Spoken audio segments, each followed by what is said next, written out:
قربانی کا مسئلہ ہے اس کے بارے میں ایک زمانے میں تو بہت منکرین حدیث کی طرف سے اس کے خلاف بڑی جو ہے ایک مہم چلی تھی کہ ختم کیا جائے اس کو، یہ خام خواہ جو ہے خرچ ہوتا ہے بہت بڑا اور ضائع ہوتا ہے گوشت، اتنے بڑے پیمانے پر گوشت ہوتا ہے کھایا نہیں جاتا۔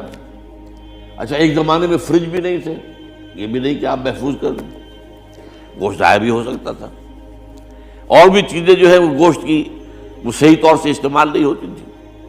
تو اس کے اوپر بڑا پروپیگنڈا منکرین حدیث کا رہا کہ یہ جو ہے قربانی صرف حج کے موقع پر ہے۔ میں اس کی نفی کے لیے آج آپ کو بتا رہا ہوں کہ سورہ حج کے اندر جو 2 رکوع ہیں، ایک چوتھا ایک پانچواں، چوتھے رکوع میں بھی قربانی کا ذکر ہے، پانچویں میں بھی قربانی کا ذکر ہے۔ یہ ایک دم جو ہے ایک جگہ پر جو 2 طرح کی قربانیوں کا ذکر ہو رہا ہے، یہ کیوں ہو رہا ہے؟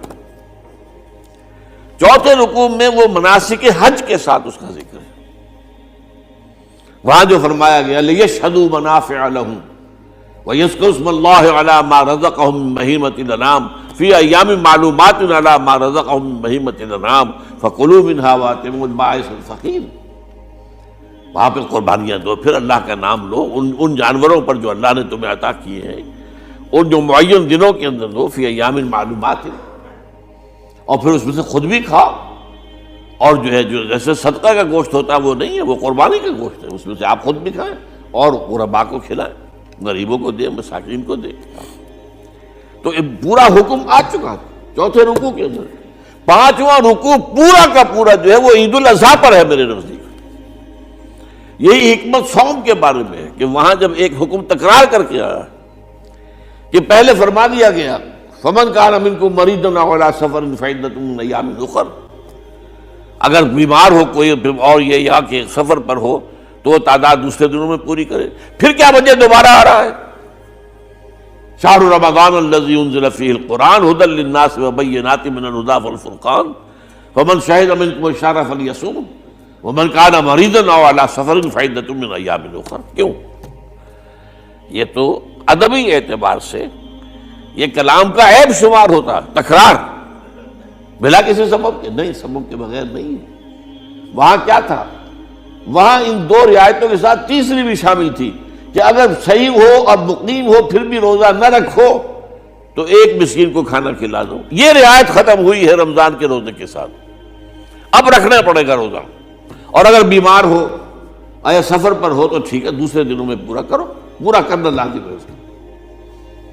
تو یہ چیز جو ہے یہ در حقیقت کسی وجہ سے ہوتی ہے۔ بالکل یہی بات ہے سورہ حج کے چوتھے رکوع کے اندر، وہ جو قربانی ہے حج کے ساتھ اس کا ذکر آ چکا۔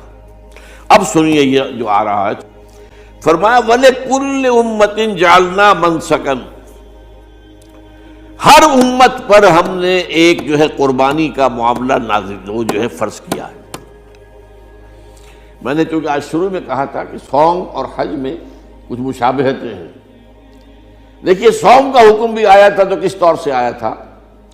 یا ایھا الذین آمنوا کتب علیکم الصیام کما کتب علی الذین من قبلکم لعلکم تتقون، اہل ایمان تم پر روزہ رکھنا فرض کیا گیا جیسے کہ فرض کیا گیا تھا ان پر جو تم سے پہلے تھے۔ یہاں پر اسی حوالے سے بات ہو رہی ہے کہ اے مسلمانوں یہ قربانی صرف تم پر فرض نہیں کی جا رہی، یہ تو ہر امت پر، ہر نبی ہر رسول کی امت۔ وَلِكُلِّ أُمَّةٍ جَعَلْنَا مَنْسَكًا لِيَذْكُرُوا اسْمَ اللَّهِ عَلَيْهَا، تاکہ وہ نام لیں اللہ کا، عَلَى مَا رَزَقَهُم مِّن بَهِيمَةِ الْأَنْعَامِ، جو کچھ اللہ تعالیٰ نے انہیں رزق دیا ہے۔ یہ چوپائے جو ہیں حیوانات قسم کے، ان پر اللہ کا نام لے کر چھری پھیری جائے، اللہ کے نام سے ان کو ذبح کیا جائے۔ فَإِلَٰهُكُمْ إِلَٰهٌ وَاحِدٌ فَلَهُ أَسْلِمُوا، تو یہ جان لو کہ اس قربانی کی اصل روح کیا ہے؟ وہ یہ ہے کہ اللہ تمہارا ایک الہ ہے، اسی کے سامنے تمہیں سر جھکانا ہے۔ یہ روح تقویٰ اگر نہیں ہوگی تو یہ قربانی بے معنی ہو جائے گی۔ نماز و روزہ و قربانی و حج یہ سب باقی ہیں، تو باقی نہیں ہے۔ جب اللہ تعالیٰ کے ساتھ تعلق نہیں ہے تو یہ ساری چیزیں ریچولز بن جائیں گی۔ اب یہ بھی ہوتا ہے 20-25 ہزار کے بکرے جو ہیں وہ لوگ لیتے ہیں، پھر ان کو گھماتے ہیں پھراتے ہیں، ان کے اوپر ریشمی چادریں چڑھاتے ہیں، ان کو جو ہے وہ مہندی لگا کر. بہرحال وہ چیزیں جو ہیں یہ اظہار اس طرح کا یہ تو پسندیدہ نہیں ہے. تو یہ تو لوگوں کو دکھانے کی بات ہے اور اپنے پیسے کی جو ہے اپنی دولت کے اظہار کا ایک ذریعہ ہے. لیکن یہ کہ بہرحال قربانی انسان کرے اور یہ کہ اس کے اندر روح جو ہے تقویٰ کی وہ موجود ہوگی. فَإِلَٰهُكُمْ إِلَٰهٌ وَاحِدٌ فَلَهُ أَسْلِمُوا وَبَشِّرِ الْمُخْبِتِينَ. اور اے نبی ان لوگوں کو بشارت دے دیجئے کہ جو اللہ کے سامنے جھکے رہتے ہیں، خشوع اور خضوع کی شکل اختیار کرتے ہیں. الذین اذا ذکر اللہ وجلت قلوبہم، وہ لوگ کہ جب اللہ کا نام لیا جائے تو ان کے دل لرز اٹھتے ہیں. والصابرین علی ما اصابہم، اور صبر کرنے والے جبکہ اس چیزوں پر کہ جو اللہ کی طرف سے ان پر آ گئی، وہ مصیبتیں، کوئی تکالیف. والمقیم الصلاۃ، اور نماز کو قائم کرنے والے. ومما رزقناہم ينفقون، اور جو کچھ ہم نے انہیں دیا ہے اس میں سے خرچ کرنے والے. یہ ایک نظام ہے پورا کا پورا جو اس آیت میں بیان کر دیا گیا. اس کا ایک جز جو ہے وہ یہ بھی ہے وَلِكُلِّ أُمَّةٍ جَعَلْنَا مَنْسَكًا. یہ قربانی کا معاملہ جو ہے یہ بھی ہم نے ہر امت کے اوپر فرض کیا. ہر امت جو ہے اس کے اوپر لازم کیا گیا، اور مسلمانوں آج تم پر بھی لازم کیا جا رہا ہے. وَالْبُدْنَ جَعَلْنَاهَا لَكُم مِّن شَعَائِرِ اللَّهِ.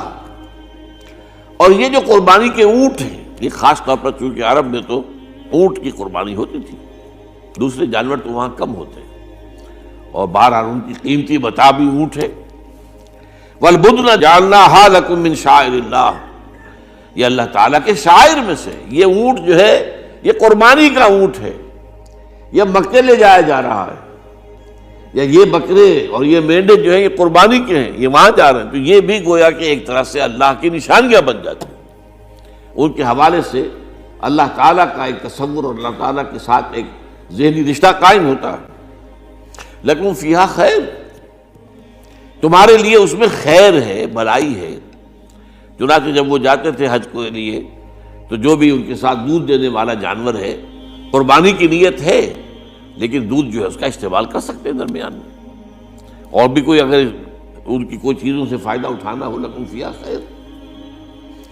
فاذکروا اسم اللہ علیہا، تو اب ان کا اللہ کا نام لو اس کے اوپر. صواف، صفیں باندھ کر وہ اونٹ کھڑے ہوتے ہیں اور ان کو نحر کیا جاتا ہے. آپ کو معلوم ہے ذبح نہیں ہوتا اونٹ، اتنا بڑا جانور ہے، گردن کتنی موٹی ہے، اس کا ذبح کرنا بڑا مشکل ہے. نہر کہتے ہیں اس کو. کھڑا ہے اونٹ اور ایک برچھا، چھوٹا سا برچھا ہے جو اس کے یہاں گردن کے یہ جہاں آ کر دونوں ہنسلیاں ملتی ہیں وہاں پر مارا جاتا ہے. اور یہاں سے جو بہت بڑی وین ہے وہ در حقیقت ایورٹا، وہ جو ہے ختم ہوتا ہے، تو وہاں سے خون کا پھر فوارہ آتا ہے. اور اس کے بعد پھر وہ اونٹ کھڑا کھڑا وہ رفتہ رفتہ اس کا جب خون نکل جاتا ہے تو وہ کمزور ہو کر نیچے گر جاتا ہے. یہ نہر